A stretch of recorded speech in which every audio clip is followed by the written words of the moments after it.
Before the system erased me, I ordered 5 male models. If I was going to die, I wanted to go out in style. Then, right on cue, the man I'd been obsessed with for most of my life kicked open the hotel door, flanked by his entire squad. Vice raid. Everyone. Hands where I can see them. His voice thundered through the room, but his eyes locked on me. The woman stays, he said after a pause, his tone dark and possessive. I'll handle her personally. And beneath all the shouting, I heard a voice only I could hear. My wife is acting out again. She needs to be disciplined. My system has a rather cruel name. Touch Julian or die. In short, my survival depends on how much physical contact I can get with him. A brush of the hand earns me 1 extra day. Holding hands? 5. A hug gives me 10. A kiss? 30. And if things go further than that, 50. Ridiculous, right? There's no fix for it. No doctor, no miracle cure. Just this twisted rule tying my life to his touch. To the outside world, I blame it on a rare condition called skin hunger. It's convenient enough, and people stop asking questions after that. The stares, the whispers, I can handle all of it. What I can't handle is the fact that Julian King despises touching me. When we were little, it was different. He used to carry me around, hug me without hesitation, kiss my forehead whenever I cried. Back then, it was innocent. Then puberty happened. Suddenly, every bit of contact was off limits. He started dodging me, building walls, even dating someone else just to keep his distance. Meanwhile, I couldn't stop needing him, literally. The system made sure of that. Without Julian's touch, my time keeps ticking down, and today, August 15th, my 22nd birthday, the countdown has reached its final stretch. Remaining time, 5 hours, 7 minutes, and 39 seconds. It's 6:53 p.m. When midnight hits, my heart will stop beating. No pain, no drama. Just silence. They'll probably find my body tomorrow morning. Official cause of death: cardiac arrest. Unofficial cause: divine pettiness. Honestly, dying that way feels anticlimactic. So I decided to make it memorable. A luxury suite, 5 gorgeous men, and a headline worth dying for. Famous food blogger found dead in hotel after scandalous night with multiple models. Now that's an exit. If you're going to die, I whispered to the ceiling, make it cinematic. System, I added quietly, please let me go painlessly, right at my happiest moment. Silence. Of course. Even at the end, the system never answers. Turns out, hiring professional models was the best money I ever spent. They were all glossy skin and sculpted muscle, 6-packs, tall frames, perfect smiles. They danced around me, pouring champagne, calling me gorgeous, making me laugh until my cheeks hurt. For a while, I forgot about Julian King, the man who only ever said my name like it was an inconvenience. You're zoning out, beautiful, one of them teased. Am I losing your attention already? He was the handsomest of the 5, with the kind of lazy confidence that could melt ice. He slipped behind me, his arms circling my waist, pulling me against his chest as the bass vibrated through the floor. Send the others away, he murmured near my ear, voice smooth as smoke. Let's make it a private show. I tilted my head, smirking. Why do you think I ordered 5? I like variety. He chuckled, his breath hot against my skin. Maybe I can handle all 5 roles myself. Wouldn't that be worth a bonus? If I hadn't been half drunk, I'd have been blushing down to my toes. I wasn't exactly experienced. The only man I'd ever chased was Julian, and the most I'd ever gotten from him was a stolen peck when we were kids. So yes, this was new territory. Wild, reckless, and intoxicating. And honestly, if I weren't scheduled to die at midnight, I might have actually kept this man. That's when someone started pounding on the door. Bang, bang, bang. The music drowned most of it out, but my stomach twisted. Maybe we were being too loud? I tried to step away, but my companion didn't budge. Let go, I said, patting his arm. It's probably hotel security. He hummed and rested his chin on my shoulder, still holding me close.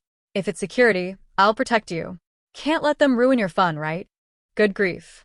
Either he was a romantic or really desperate for a tip. The knocking grew louder, sharp and urgent. Not wanting a full-blown scandal, I shuffled toward the door, still trapped in his arms. I cracked it open and froze. Julian. Every nerve in my body screamed. My first instinct was to slam the door, pretend I wasn't here, but he caught it easily, one hand braced against the frame. His eyes, dark, steady, furious, met mine. What are you doing here? I stammered, trying to sound casual and failing miserably. His gaze dropped to the arm wrapped around my waist. His expression shifted, tight, sharp, dangerous. Well, he said coldly. Looks like you're enjoying yourself. Heat crept up my neck. But I reminded myself I was dying tonight. What did I have to lose? So what if I am? I lifted my chin. You made it clear you didn't want me. There are plenty of men who do. In fact, I've got 4 more inside. He smiled then. That slow, terrifying smile that always meant trouble. Oh, that's fantastic. Then he raised his hand and gave a small gesture. Vice Raid. Nobody move. My stomach dropped. Right. Small detail, I forgot to mention that Julian King, the man I'd loved for years, was also the captain of the city's vice squad. Arrest every man in the room. Julian's tone was clipped, his voice edged with barely restrained anger. The door burst open wider as uniformed officers poured in. Shouts filled the suite. Hands on your head. Down on the ground. The other 4 models, all half-dressed and still holding champagne, froze mid-party. They dropped to their knees in an instant, hands behind their heads like guilty schoolboys. Julian's focus returned to the one still holding me. You. Let her go. But the man didn't move. His grip tightened protectively around me as he said, Come on, officer. We're just celebrating. No crime in that, is there? Julian's jaw flexed. This is an unregistered escort arrangement. You want to test me on definitions? The model scoffed. Unregistered? We're friends. That's all. Besides, you just broke into a private suite without a warrant. You sure you're the one who should be worried? I nearly choked. Was this idiot trying to get us both arrested? Julian's gaze snapped back to me, dark and unreadable. When he said my name, it wasn't a question. It was a warning. Ivy. The model leaned close to my ear, whispering quickly, Play along if you don't want cuffs. Trust me. Right. I blurted out, forcing a shaky laugh. We just got together. We were celebrating. Is that a crime now? Julian's laugh was low and cruel, the kind that made my pulse stutter. He pulled his phone from his pocket, unlocked it, and shoved the screen inches from my face. This is what you call celebrating? On the screen was a photo I'd posted earlier that evening. The caption read, Who says you can't buy happiness? Tonight, I'm dying in the arms of male models. The image showed me in the center of 5 shirtless men, drink in hand, grinning like I didn't have a care in the world. My heart plummeted.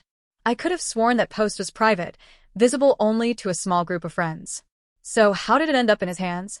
Julian tilted the phone toward the nearest model, his voice sharp. By the way, we got a formal complaint from hotel management.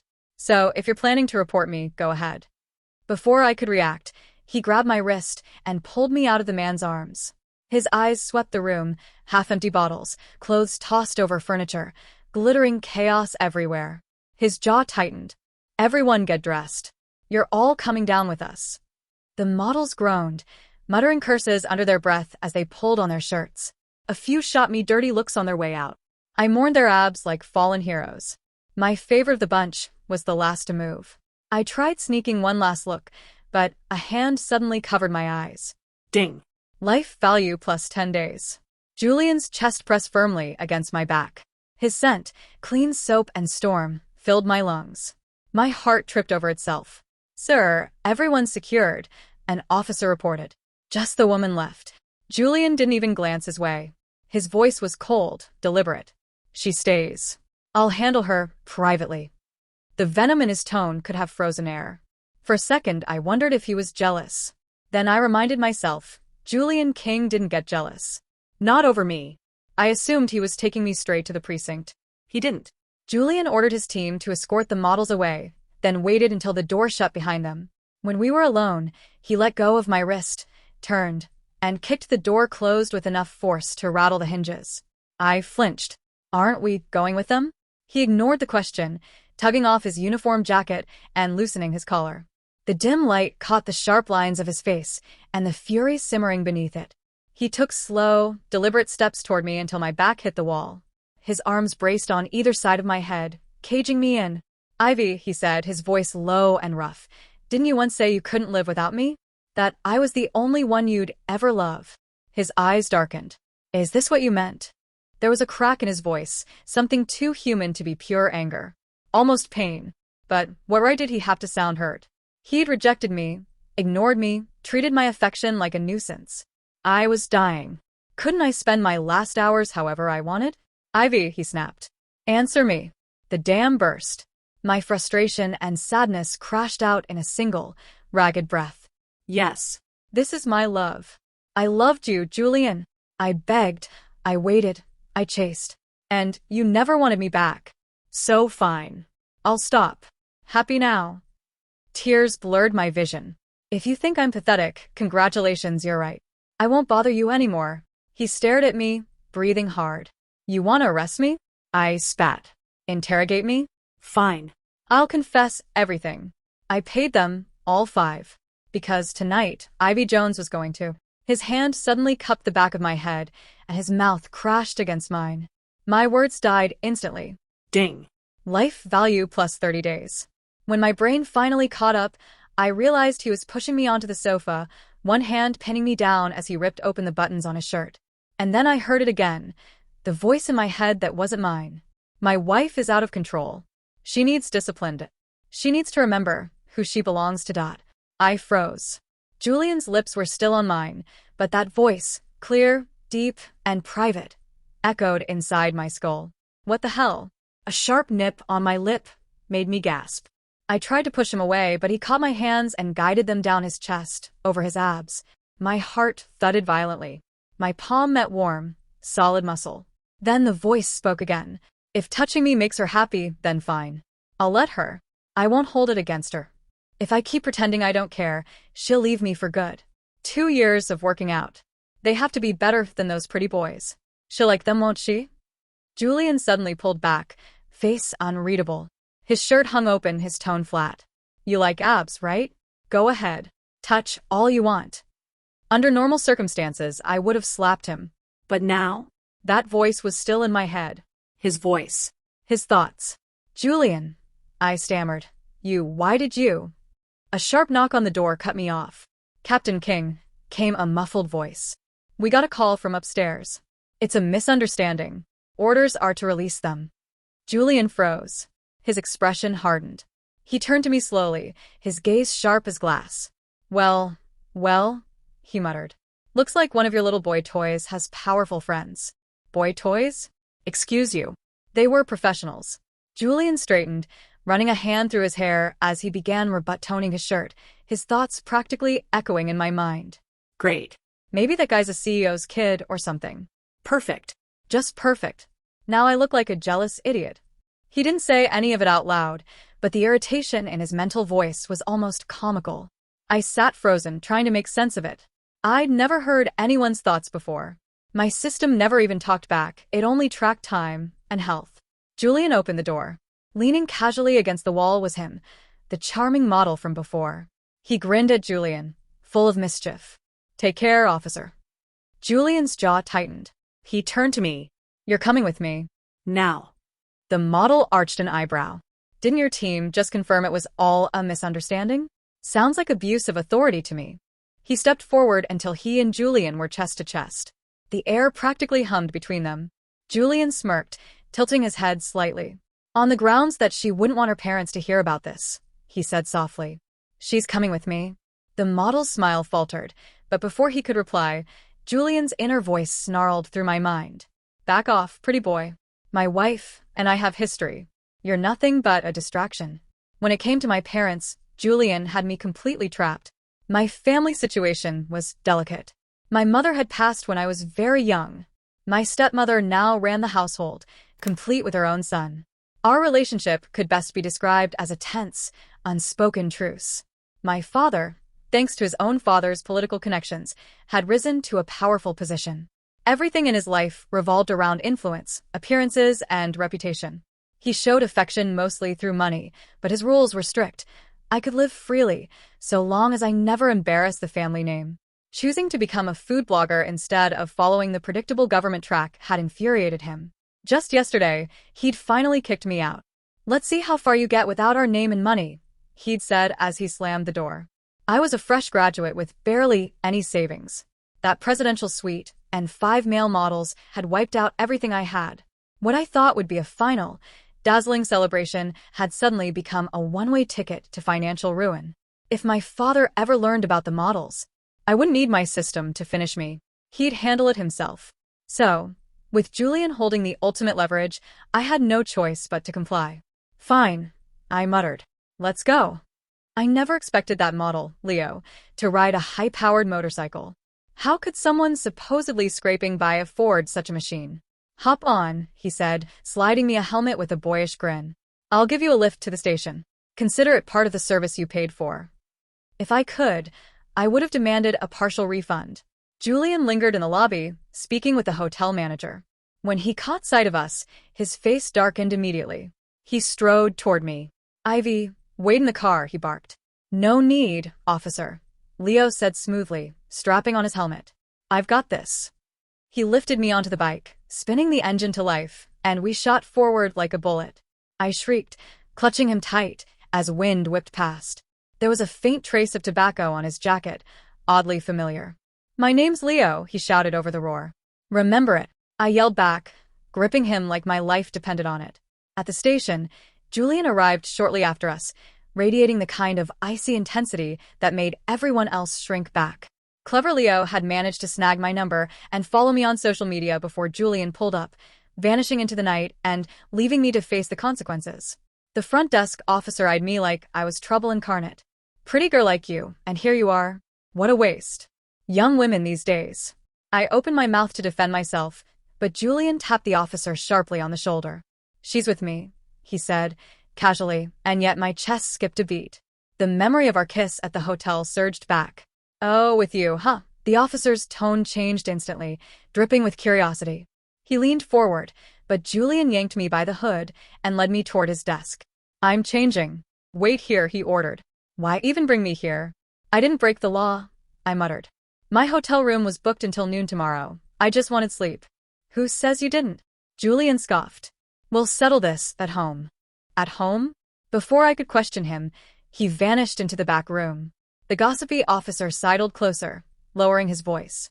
So, Miss You and Captain King, how serious is it, huh? To the kissing stage. No title, no explanation. Classic bad boy behavior.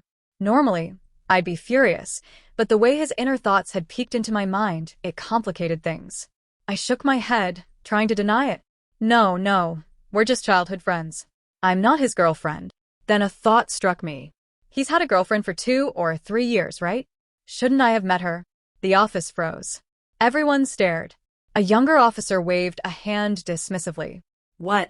Are you joking? Captain King is the most eligible bachelor in this precinct. I've never seen him with anyone. My mouth fell open. How could Julian not have a girlfriend? Before I could question further, Julian reemerged, now in casual clothes. Even in a gray hoodie and sweatpants, he looked effortlessly commanding. He said farewell to his colleagues with a slight, roguish smile and motioned me toward the door. Let's go. Home. Who's home? I asked. Mine, he replied, noticing my confusion. My housekeeper is away visiting her grandkids. I need someone to keep things in order. I scoffed. I'm a food blogger, not a housekeeper. Julian smirked. Right. A food blogger with nowhere else to go, but a hotel room. Ivy Jones would rather starve or freeze on the street than be anyone's housekeeper. Then his tone dropped, almost quiet. If you don't come, I'll just screenshot that post with you and the 5 models and send it to your dad. At the mention of my father, all my fight drained away. Shoulders slumping, I trailed after him. A faint voice echoed in my head. Yes. I glanced at Julian's back and heard it again. Finally got my wife homed. Her dad's still useful. Though thinking about him, ugh, long road ahead. Need to win over both wife and father. If I hadn't realized something strange was going on by now, I'd have to be completely blind. Julian's family hadn't been wealthy when we were kids. His parents worked modest civil service jobs and lived in the apartment beneath mine. My father, ever the snob, never acknowledged them, always keeping his air of superiority. It wasn't only me who feared my dad. Julian did too, but I'd grown used to it. With my mother gone, my stepbrother favored by my father, and my stepmother specializing in passive-aggressive remarks, home had always felt foreign to me. I spent most of my childhood at Julian's place, enjoying his mom's cooking and shamelessly begging for hugs or piggyback rides. Those years had stacked up most of my life value, making us the quintessential childhood sweethearts. Then I turned 18 and everything changed. Julian's parents quit their jobs and ventured into business for themselves. They moved away. Just before he switched schools, he got a girlfriend. The most popular girl in class, Cece Chen. We didn't completely lose touch, but distance grew. I followed his mom on social media, noting the rapid rise in their financial success. Julian later enrolled in the police academy, a strict and regimented environment. He graduated and, thanks to his talent and a bit of family influence, quickly climbed the ranks to captain in just over a year. But he never posted online, and I assumed his relationship with Cece was ongoing. Now, hearing from his colleagues that he might be single, I was stunned. "Julian, why did you kiss me back at the hotel?" I asked, refusing to bottle things up. He drove calmly, not even glancing at me. But then, I caught the storm in his thoughts. "Because I love you, idiot. I waited all this time for you to graduate and you go hire a bunch of escorts. And you said those things just to annoy me." My chest hammered. Did I just hear that right? Julian loves me? This was the same guy who had pushed me away at 15, scolding me for daring to touch him. I had chased him for 2 years, only to be met with cold rejection. And now a love? Route deviation detected. Recalculating. He swiped his navigation away, tossed his phone on the passenger seat, and said without looking at me, "You talk too much, Ivy." Sure, maybe I do. Or maybe he just couldn't lie convincingly. The rest of the drive was silent. When we reached his apartment complex, Julian got out without a glance, walking swiftly to the building. His guilt was obvious. But why had he pushed me away for years if he truly cared? If I hadn't heard his thoughts or witnessed his hotel room entrance, I might have never known that Julian King loved me back. I opened my mouth to demand answers, ready to confront the years of rejection. If his excuse was good, all would be forgiven. If not, well, I was going down and he was coming with me. Then his thoughts cut through my planning. Now that she's living here, I have the home field advantage. I can seduce her. No way she won't fall for it. Seduce me, how? I silently grinned. Perhaps waiting a little longer to confront him wasn't so bad. Before disappearing into his room, he handed me a small, wrapped gift bag. Inside, a brand new GoPro. "Happy birthday, Ivy," he murmured, closing the door. I froze, emotions from the past rushing back. Since college, I had taken my food blog seriously. Not famous, but a following of 10,000 fans was nothing to sneeze at. I settled into Julian's apartment, unpacked my single suitcase, and prepared a cooking tutorial for the camera. Everything was fine until Julian, clad in workout shorts and a tank top, started lifting weights on the balcony. Damn him. Even dressed modestly, the sight was distracting. In high school, he'd had a six-pack but never flaunted it. Now, the grunts of exertion made my pulse race. And then there was his inner monologue. "She loves abs. Need more reps. Better than that pretty boy. Why isn't she looking at me? She used to be all over me. Did she move on in 4 years?" I stiffened. Julian, I'm filming. Could you maybe be quieter?" He glanced over coolly. "Dear thing. Don't bother me." Who was bothering whom? Before I could escape, a video call popped up. Leo's face filled the screen. "Beautiful. Where are you? That guy didn't hurt you, did he?" Crash. A dumbbell hit the floor behind me. Julian's face thundered, but the rug saved the floor from cracking. When did they exchange numbers? That brat is trying to steal my wife. Death, wish much. I raised an eyebrow. Jealous, are we? Leo's grin was wide. "You free? I can come get you." "Pick me up? Really?" Persistent little brat. Before I could refuse, Julian snatched the phone. His smirk was contemptuous. "Leo Chun, youngest son of the Board of Education. When did you start modeling?" Leo's eyes narrowed. "You ran a background check?" Julian shrugged. "Perks of the job. Got something to hide. I'm just making sure my girl isn't led astray." Julian hung up, handing me back the phone. "That brat's trying to come between us. Trying to bait me to, if I block him, explaining it will be messy to, hope my wife is strong enough." He said nothing aloud, only, "You can't be too careful." Our fingers brushed. Ding. Life value +1. In the last day, I'd gained 36 extra days. I could breathe. Then notifications buzzed, social media praise and snarky hate, mostly about me, not my food. I typed a witty reply to one. "Oh, full suit of armor next time, just to satisfy your medieval tastes." Julian watched from beside me, his hand ruffling my hair. He pressed a soft kiss to my forehead. Ding.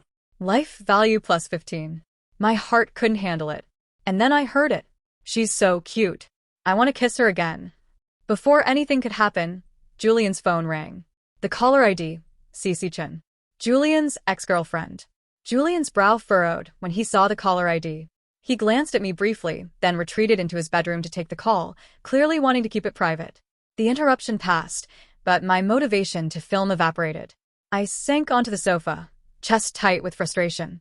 Julian King, could you please use your words? Would it really kill you to explain things to me? Did you even realize that without hearing your thoughts, I might have been crushed by now? I had wanted to play games with him, yet I was the one getting torn apart inside. I couldn't wait any longer. I had to confront him. I stood, about to knock on his door, when it swung open. Julian emerged, keys in hand. Ivy, something urgent came up at work. I have to go. Stay safe, okay? I tried to protest, but he was already gone. The door barely closed before a figure lunged in, wrapping Julian in a tearful embrace. Julian, please, you have to help me. My husband. I froze. Julian froze. Cece Chen clung to him, tears streaming. You'll help, right? You'll pull some strings for me. My first shock, Cece was married. My second, she expected Julian to bend the rules. He was principled, uncompromising. Would he make an exception? Julian didn't answer immediately. He gently stepped back, eyes flicking to mine for a heartbeat. Then, grave and measured, he said, "Let's go to the station. I'll see what the situation is." Turning to me, "Ivy, stay home. Don't go anywhere. Call me if you need anything. I'll explain everything when I get back." Only then did Cece notice I was there. She blinked at me, mouth opening as if to speak, but Julian's keys jingled, and he ushered her out. The door clicked shut, leaving me alone, confused and aching. "Ivy, you did this to yourself. How many times must you fall before learning?" Sniffling, I pulled out my phone and called my best friend, Sarah. "Let's get a drink." Sarah had been my anchor since high school. Now married, with a husband, child, and tight finances, she couldn't take me in. But she could listen. At the bar, I recounted the day's events, leaving out the system and the mind-reading part. Sarah's eyes widened. "Ivy, I don't mean to be harsh, but why are you still hung up on Julian? I've been miserable over him for 4 years. Isn't it enough? Look at you. Stunning, sharp features, fox eyes. Any guy would be lucky. Why not find someone else tonight?" I wanted to. I truly did. But love or obsession made me stubborn. I wanted clarity, a reason for years of heartache. And instead, I got Cece. Beautiful? Fancy seeing you here. Out for drinks? Your boyfriend didn't stop you? Leo appeared in the bustling bar, grinning with boyish charm. I blinked. Maybe it was the alcohol, but he looked a lot like Julian, athletic, sharp, high school Julian. "Leo, this city is huge. Running into you twice in 2 days. Unlikely. Call it fate. Drink with me?" I ignored the glass, ordering another one instead, downing it in a gulp. Leo smiled faintly, clearly amused. "Come on, we had fun. You're kind of hurting my feelings." Sarah gave me a subtle thumbs up, and I shot Leo an annoyed glare. It's a professional hazard. My work draws haters. Better safe than sorry. Leo shrugged, sipping his drink. "Relax. I mean no harm. I'm just a little upset you don't remember me," I admitted. His smile widened, fiery as ever. "You don't remember the hotel dinner before my birthday? Your dad tricked you into it." The memory jolted me. Finally, I realized Leo was the man my father had tried to set me up with. The night before my birthday, my dad insisted I attend a business dinner. The private room held only 5 people: my dad, stepmom, Leo, and his father and son. My stepmom fussed over every detail, pouring tea and serving dishes, forcing cheerfulness. I knew something was up. "Our Ivy is the perfect age," she said, smiling too widely. "She and your Leo would make a lovely couple. They should get to know each other." I slammed my chopsticks down, glaring. When my dad drags me to these things, it's for networking. You? What benefit does this give you? My stepmom paled, tugging on my father's sleeve. "No one's selling you, dear." Dad's stern glare cut through the room. "Ivy, have you forgotten your manners?" Fear rose in me, but I refused to bow this time. My mother died when I was young. I wasn't raised properly. Isn't it natural for me to lack manners? You. His grip on his glass tightened. If we weren't in public, he might have hit me. I didn't flinch this time. A lazy voice cut in, dripping amusement. My dad's the director of the Board of Education. Your brother needs a good high school. Capice. The voice that had spoken belonged to Leo. Unfortunately for him, my reaction was instant. I flipped the table and stormed out, leaving him stunned. I was going to follow you anyway, Leo admitted with a reminiscent smile. I thought it would be a good excuse to sneak out myself. But then I heard you on the phone, ordering male models. And in that moment, I was completely captivated, he added. I felt my cheeks burn with embarrassment. That night, on the eve of my birthday, I had been furious. My father had entirely forgotten my birthday, instead trying to pave the way for his favored son. Overcome with grief and defiance, I had tearfully called my best friend. I want 5 male models. Tomorrow. I had shouted. If I'm going to die, I'll do it with some dignity. Money is no object. Just find them. They have to be hot, tall, and ripped. And now, here was Leo, the one who had overheard it all. So you deliberately interfered? Leo nodded. Yep. I knew the hotel and time. I waited downstairs and paid one of the models to take his place. I closed my eyes and groaned. That poor model got paid twice without even showing up. Beautiful, Leo said, leaning closer, brushing my hands away. Give me a chance. I'm serious. I'm interested. His gaze lingered on my lips, and he leaned in. Suddenly long, strong fingers hooked around my neck, yanking me off my stool. Ding. Life value plus 10. Julian's face appeared, storming with intensity. Leo frowned. That's twice you've interrupted me, officer. Julian snorted, pulling me into a possessive embrace. Ding. Life value plus 10. Too bad. I'm taking her with me. Leo stood, grabbing my other arm, hostility in his eyes. On what grounds? Trying to frame me again? No, Julian said calmly. This time it's on the grounds that I'm her future husband. Before Leo could respond, Julian dragged me out of the bar into a quiet hallway, pinning me against the wall. His jaw was tight, his voice a low growl. Ivy. Male models yesterday. A handsome boy today. How many hearts do you have? His eyes burned with intensity. I tried to ask my own question, my voice trembling. What about you? You kiss me one day and comfort your first love the next? You claim to like me, yet bend rules for Cece. How many hearts do you have, Julian? Enough to go around. The hallway was quiet except for our breathing. Julian cupped my face gently, wiping a tear away with his thumb. His voice was low and husky. I don't think I ever said I liked you, he murmured. I froze. Julian sighed. And who said Cece was my first love? I nodded, unsure. She told me you felt the same. Julian's lips pressed into a line. She told you today. Asked me to apologize on her behalf. At the time, I was busy with transfer paperwork. I didn't even realize I'd gotten a girlfriend. He explained that Cece had always had a crush, and when troublemakers harassed her, she had wrapped herself around him, claiming he was her boyfriend to ward them off. It had been a one-time ruse. I was annoyed, that's all. I took her to the station to file a report and get her out of my hair, he continued. I told you to wait, but you weren't home, and you went to a bar to pick up guys. Well, I muttered defensively. If you liked me, why didn't you just say so? Julian's eyes darkened. How could I? When we were kids, hugging didn't feel like a big deal. But at 15, I had reactions I couldn't control. You called me big brother. I felt disgusting for feeling that way. He sighed. After you confessed at 16, I still had to consider your reputation. Your skin hunger, it made me question your feelings. Were they real, or just physical need? I blinked, stunned. He had misunderstood my emotions all those years. Julian continued. After 15, I stopped letting you touch me. You didn't react strongly, so I thought your feelings were physical dependency, not love. When I followed you secretly after you moved, you seemed happy and independent. That was the proof I needed. You weren't really in love. I shouted, exasperated. I was heartbroken. And you were with Cece. I still had morals. You have no idea how much pain I hid behind my smiles. Julian's gaze softened. It doesn't matter anymore, Ivy. We've cleared the air. I've held back for years. I can't anymore. Julian drove recklessly, getting us home fast. The moment the elevator doors closed, we kissed.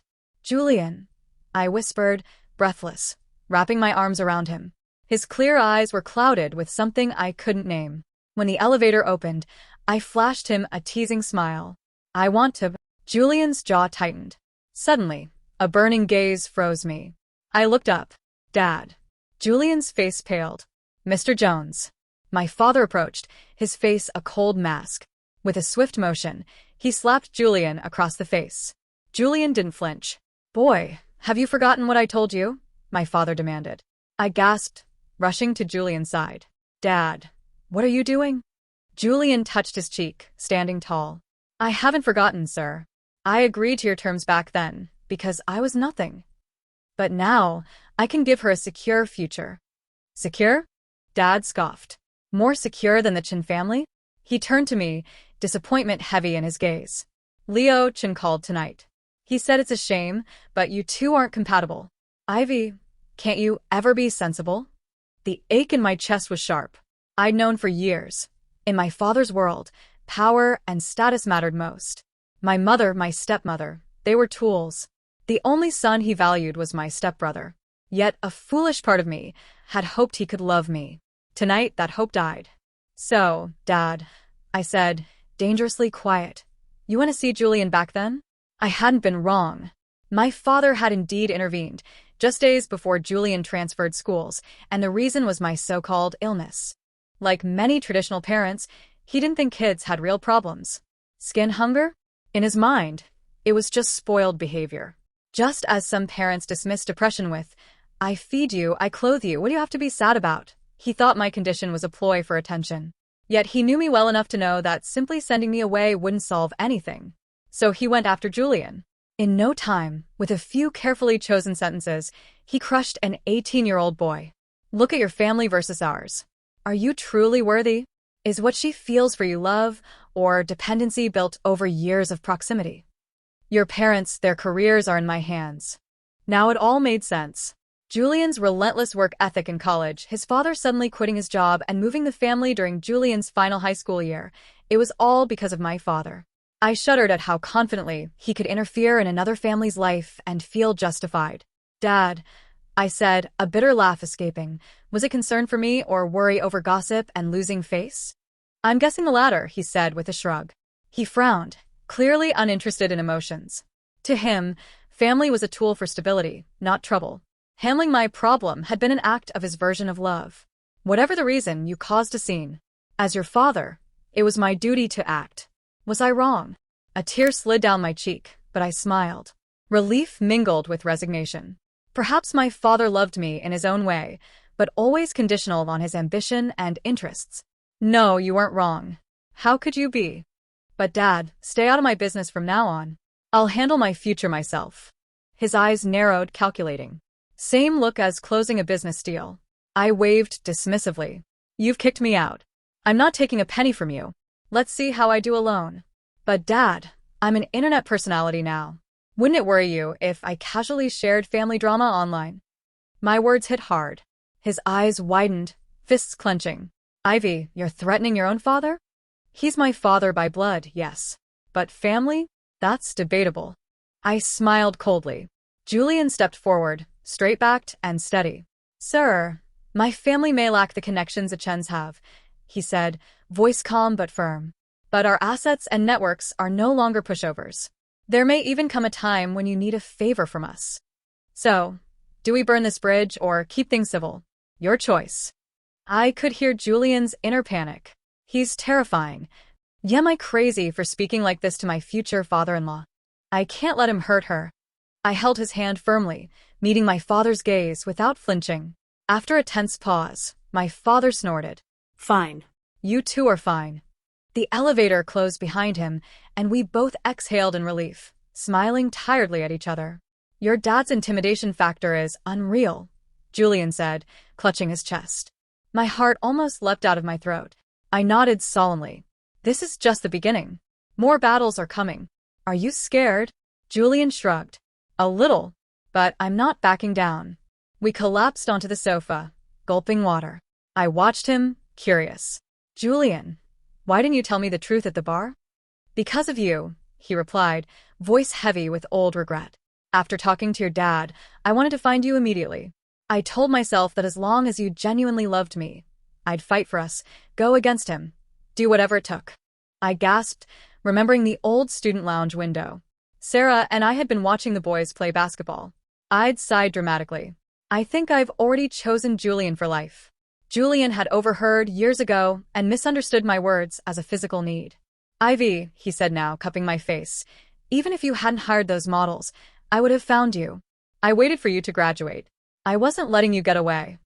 And the post screenshots? The hotel complaint. You're clever, he teased. Sure, save your energy. Talk later, he murmured, leaning in. Ding. Life value plus 50. I noticed the hate comments on my account had decreased. Loyal fans must have been reporting them. Julian. I hit 1 million followers. MCNs are reaching out. He handed me his phone groggily. As I scrolled, I froze. The first person to follow me had been liking every post and supporting me during live streams. Only one person. Julian. He had secretly shielded me from trolls for years. The chat history spanned 3 years. His secret account had monitored everything, even the male models incident. Julian, you've liked me for that long? I shook him awake, and he held me down gently, eyes half closed, arms wrapped around me. Yeah. For a very long time, he whispered. And since you woke me up, sure, save your energy, he said, kissing my forehead. The system never appeared again. Life value was maxed out. Julian King, you beast. For the rest of our lives, I was all his.